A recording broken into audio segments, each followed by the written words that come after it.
It's award season, so let's talk Oscars. Here are 7 things you didn't know, probably. I think we can all agree that the Oscars are way too long. Well, the Academy Awards ceremony in 1929 wasn't just the first one ever, it was also the shortest one ever. It was just 15 minutes long, and all the winners were notified in advance, which gave the losers more time to practice forcing smiles and faking applause than they have today. In 2010, Sandra Bullock had the unique distinction of being nominated for both Best and Worst Actress. She was up for an Oscar for The Blind Side, as well as a Golden Raspberry for All About Steve. Yeah, remember All About Steve? That happened. That totally happened. Well, not only did Bullock win both the Oscar and the Razzie, she attended both ceremonies, accepted her Razzie in person, and gave out DVDs of All About Steve to everyone in the audience. Way to go, Sandy. Thumbs up for not taking yourself too seriously.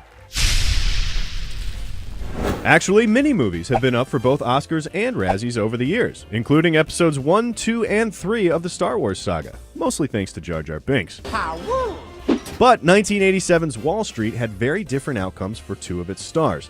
Michael Douglas won an Academy Award for Best Actor. Meanwhile, Daryl Hannah won Worst Supporting Actress that year at the Razzies. The good news is there's also a porn star named Daryl Hannah, and she was nominated for MILF of the Year in 2008 and 2009. So suck it, Academy. Did you know you're not allowed to sell your Oscar? The Academy created a rule in 1950 saying that Oscar winners cannot sell their statuettes without first offering them back to the Academy for $1. That still leaves Oscars for movies that predate this rule on the open market.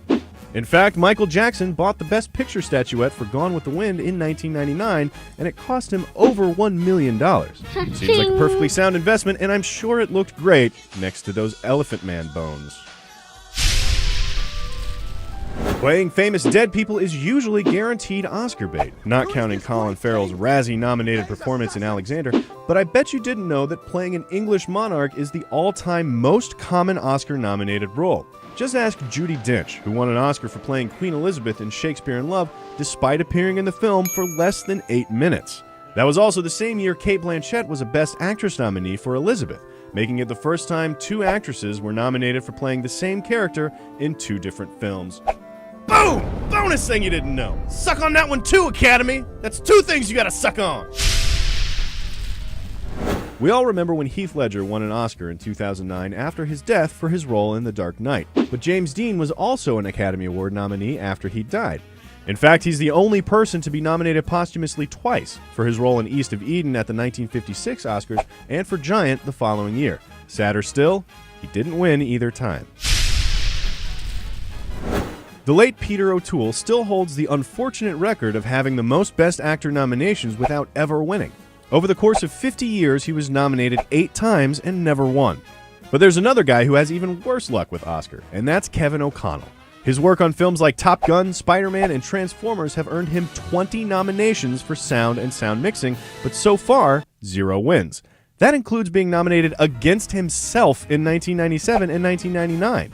Even with double the odds of winning those years, there was still no miniature naked golden man for Kevin.